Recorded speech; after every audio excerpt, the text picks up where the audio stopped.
Eu gostaria de convidar a você a abrir a sua Bíblia no Evangelho segundo João, no capítulo de número 14.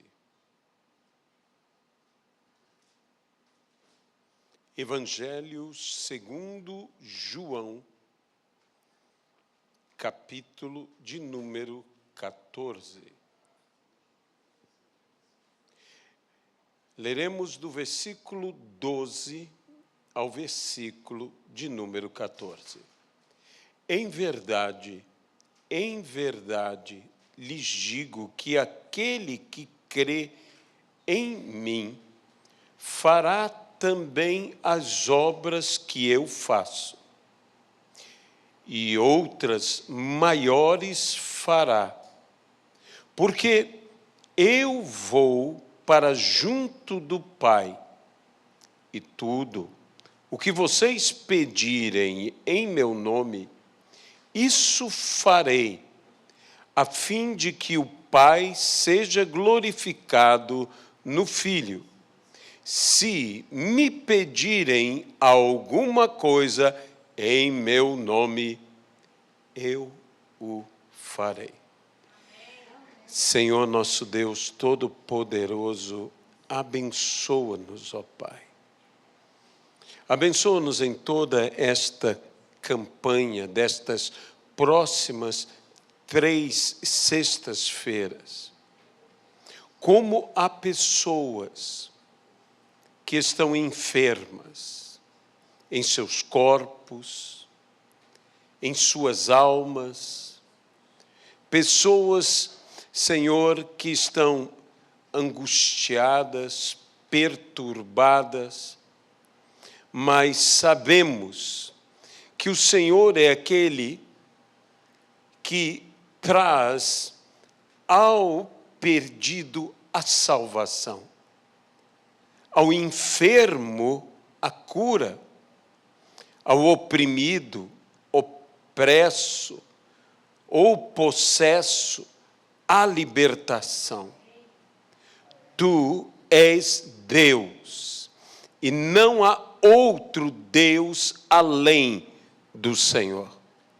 Por isso, nós nos entregamos em tuas mãos e te pedimos que esta fé, que vem pelo ouvir e ouvir a palavra de Deus, se manifeste em nós, trazendo à existência o que não existe, trazendo a cura aonde não há cura, trazendo a saúde aonde não há saúde, trazendo o vigor aonde não há o vigor, transformando o corpo, a alma de cada um pelo teu poder, para que o Pai seja glorificado no Filho. É o que nós te pedimos, Senhor. E desde já, nós te agradecemos. No nome de Jesus Cristo.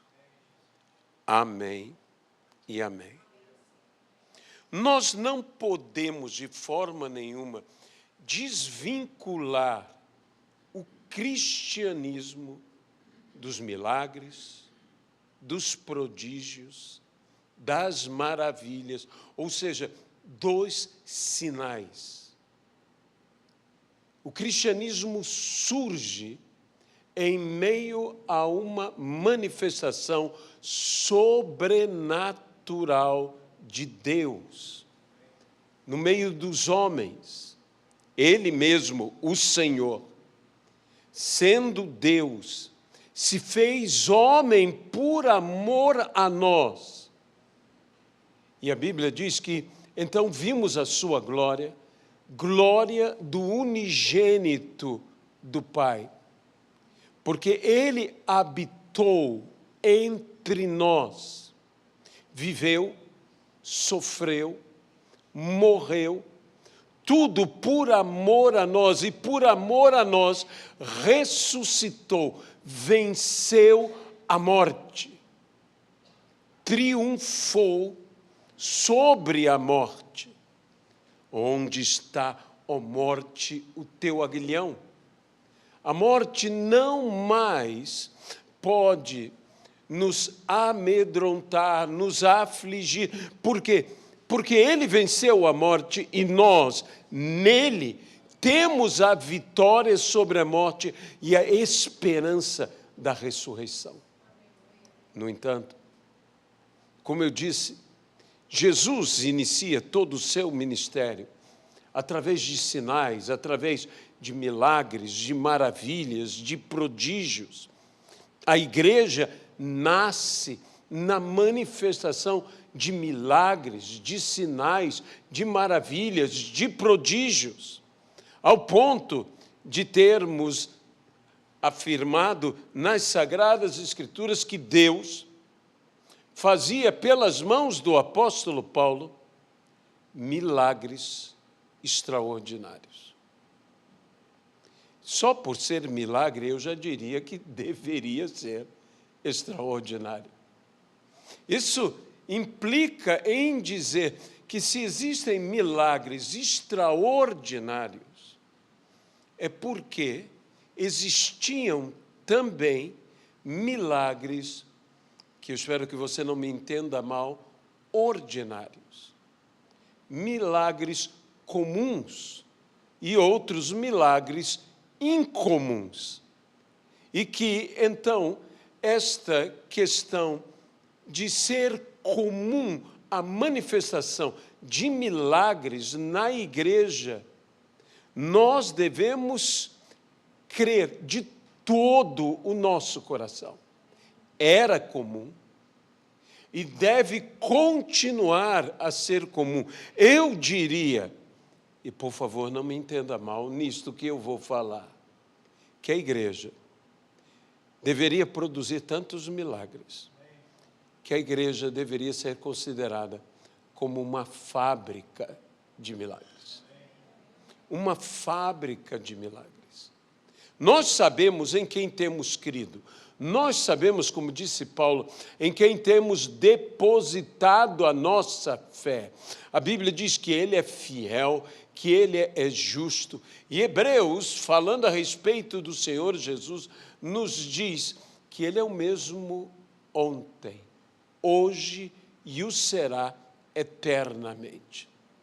Ele opera o mesmo que operou e Ele realizará o mesmo que realizou e realiza entre todos nós.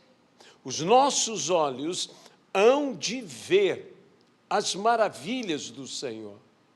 O povo que conhece o seu Deus, o povo que tem vivência com o seu Deus, este verá, de fato, maravilhas. É o que a Bíblia diz.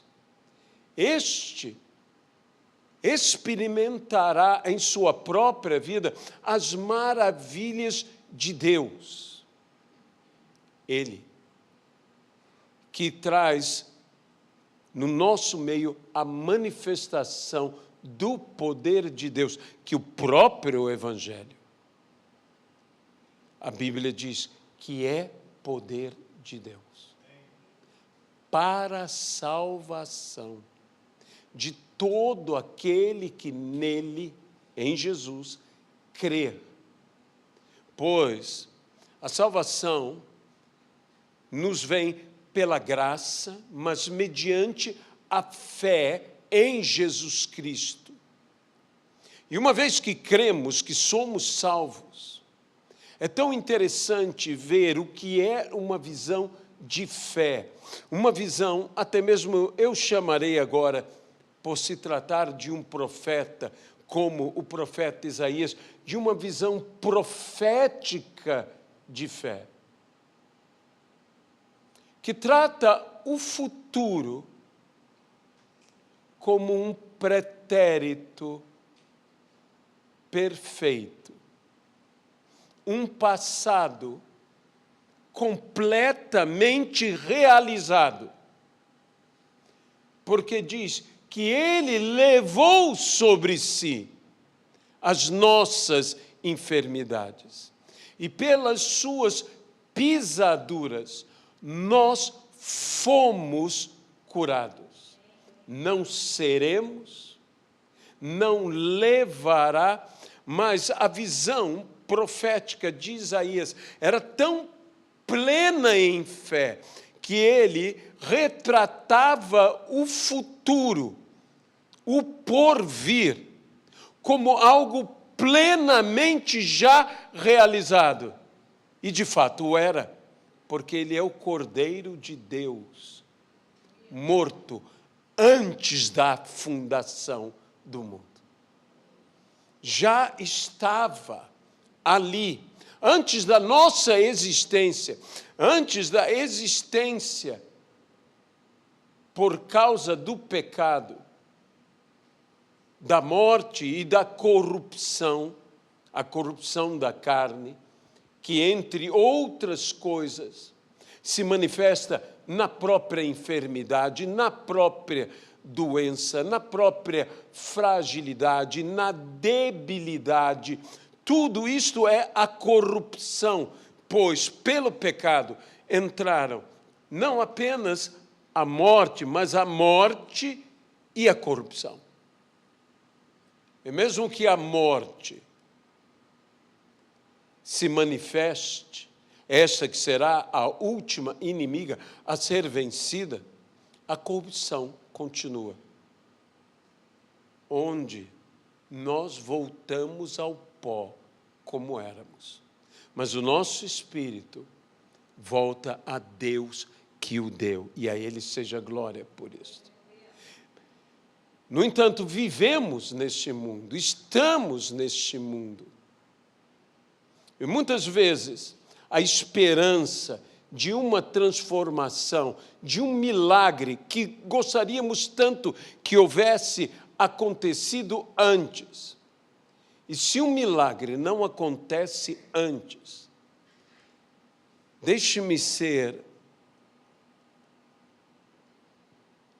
ousado em dizer que se ele não acontece antes, é porque Deus está reservando um milagre ainda maior para acontecer. Foi assim que houve com a ressurreição de Lázaro, onde as irmãs de Lázaro bem disseram, e disseram com fé, e era verdade, se tu estivesses aqui, meu irmão não teria morrido. Era uma afirmativa completa de fé. Elas criam que um milagre poderia ter acontecido, mas não aconteceu. Jesus não esteve lá, Lázaro não foi curado, mas qual o propósito de Jesus não ir? De Lázaro não ter sido curado e finalmente morrer? Era realizar um milagre ainda maior. Por isso Jesus disse, não te disse eu, se creres, verás a glória de Deus. Meus irmãos, eu quero ver a glória de Deus. Eu quero ver a glória de Deus na minha família, eu quero ver a glória de Deus ao meu redor, entre as pessoas, eu quero ver a glória de Deus em minha própria vida. Que emoção, que alegria extraordinária na vida daqueles que eram cegos e viram. Na vida daqueles que eram mudos e falaram. Na vida daqueles que eram surdos e ouviram. Na vida daqueles que eram aleijados e andaram. Nós podemos imaginar a alegria, não apenas destes, mas de suas próprias famílias, dos leprosos que foram limpos, dos perturbados que foram libertos. Que alegria extraordinária como celebraria um cego, que nunca vira, como a Bíblia diz, um cego de nascença, e então os seus olhos começam a ver. Que alegria indizível, incomparável, deve ter tomado conta do seu coração. Que alegria daquele homem, 38 anos, enfermo. E não sendo curado e tendo uma esperança adiada a cada momento. E Jesus chega naquela vida para não apenas curá-lo, mas para alegrá-lo. E a Bíblia diz, alegrai-vos. Alegrai-vos sempre no Senhor, e outra vez vos digo, alegrai-vos. Eu não estou dizendo a você que essa é a única forma de nos alegrarmos, mas eu estou dizendo que isto é uma alegria. E num mundo tão sofrido, com pessoas tão feridas, machucadas, nós estamos aqui com uma palavra de esperança, com uma palavra de fé, crendo num Deus que faz milagres, crendo num Deus que é o mesmo ontem, hoje e o será eternamente. Crendo que este mesmo Deus que abriu o mar vermelho, que fez o povo passar, crendo que este mesmo Deus que deteu e deteve assim o sol e a lua para que o povo prevalecesse, crendo que o mesmo Deus que capacitou a tantos homens e mulheres de Deus que foram heróis, heroínas na fé, a obterem o bom testemunho a tal ponto de serem pessoas das quais o mundo não é digno. Cremos neste Deus que devolve a uma viúva o seu filho morto, que devolve a irmãs o seu irmão morto, que devolve a um pai e uma mãe sua filha morta. Cremos num Deus que ainda hoje ressuscita mortos. Queremos obedecer a ordem que nos deu o Senhor Jesus, dizendo que fôssemos, que pregássemos o Evangelho. E que diz, expelirão demônios, falarão novas línguas, pegarão em serpentes, e se alguma coisa mortífera beberem, não lhes fará mal, e se impuserem as mãos sobre os enfermos, eles serão curados. Queremos obedecer a ordem enfática que Jesus deu aos seus discípulos a enviá-los de 2 em 2, dizendo, curai enfermos, expulsai demônios, ressuscitai mortos, e disse, de graça recebeste, de graça dai. Nenhum de nós pode cobrar para curar um enfermo. Nenhum de nós pode cobrar para expulsar demônios. Nenhum de nós pode cobrar para estabelecer o reino. A Bíblia diz, pregai aos pobres. Pregai aos pobres. Os pobres que são aqueles, os mais carentes, os mais necessitados. Pregai aos pobres. Pregai. Aquele que está enfermo é pobre de quê? De saúde. Não importando quão rico seja. Aquele que está angustiado é pobre de quê? De paz. E o que está endividado? De dinheiro. Pregai a toda e qualquer classe de pobre, aos pobres, que sempre os teremos. Mas nós devemos saber que essas obras de Cristo, obras de justiça, obras de retidão, obras, boas obras, que glorificam ao Senhor, porque a Bíblia diz, para que os homens, vendo as suas boas obras, glorifiquem ao vosso Pai que está nos céus. Toda sorte de boas obras que o Senhor disse, vocês farão ainda coisas maiores, porque eu vou para junto do Pai. Não é que tenhamos em nós mais poder ou mais virtude, é que Cristo em nós é a esperança da glória. E a Ele, portanto, seja a glória, a Ele seja o louvor e o domínio, como a Bíblia diz, pelos séculos dos séculos. Glória, pois, a Ele. Mas se nós queremos ver, nós queremos fazer uma boa obra,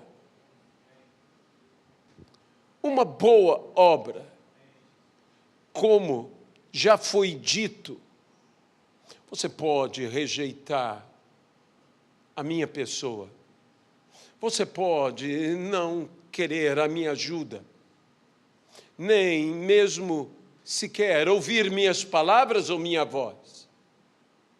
Você pode fazer tudo isso, mas você não tem poder nenhum de impedir que eu ore por você. E como a Bíblia mesmo nos ensina a orarmos, a intercedermos, a orarmos uns pelos outros, a orarmos inclusive por aqueles que nos perseguem, não há ato maior de amor, como já disse um pregador, do que orar por alguém. E nós cremos que Deus trará felicidade, que Deus trará alegria, através da cura, através da libertação, através da transformação, acima de tudo, através da salvação. Ele opera e operará maravilhas em nosso meio. É por isso que nós estamos com esta campanha por cura divina. Todos nós necessitamos desta graça da cura. Entenda-me bem, algumas pessoas que dizem, Deus não se preocupa com resfriados. Eu quero dizer uma coisa para você. Deus te ama tanto que o que te prejudica é importante para Deus. Seja um resfriado, seja uma unha encravada. Há quem diga, não perturbe a Deus. Essas frases são tão comuns nas Sagradas Escrituras. Foi o que foi dito a Bartimeu, não perturbes o Mestre. Foi o que foi dito a Jairo, não incomodes mais o Mestre. Sabe, tudo que é relevante para você é relevante para quem te ama. E Deus te ama. Então, tudo que é importante para você tem importância para Ele. E Ele fará. E Ele realizará. E Ele operará. Mais uma vez eu digo, a Ele seja a glória para sempre. Você pode representar alguém. Quando Jairo foi à presença de Jesus, ele não foi pedir por ele. Ele foi pedir pela filha dele. Quando aquela mãe cananeia foi até Jesus, ela não pedia por ela. Ela pedia pela sua filha. Quando aquele centurião foi até Jesus, Ele estava, ao meu ver, plenamente saudável. Mas ele disse, meu servo está enfermo. Ele é o Deus que cura, seja de perto, seja de longe. Como curou o servo do centurião. Porque ele é Deus, tanto de perto como de longe. Só ele é Deus. Senhor nosso Deus, nós colocamos diante do Senhor esta humilde palavra, te pedindo que o Senhor vá além das nossas palavras, que o Senhor opere maravilhas em nosso meio, que o Senhor cure, sejam doenças mortais ou triviais, se é que podemos dizer que existe uma doença trivial. Ó Deus Todo-Poderoso, nós cremos que Deus cura, que Deus liberta, que Deus salva, que Deus santifica. No nome de Jesus Cristo. Amém e amém. Eu vou convidar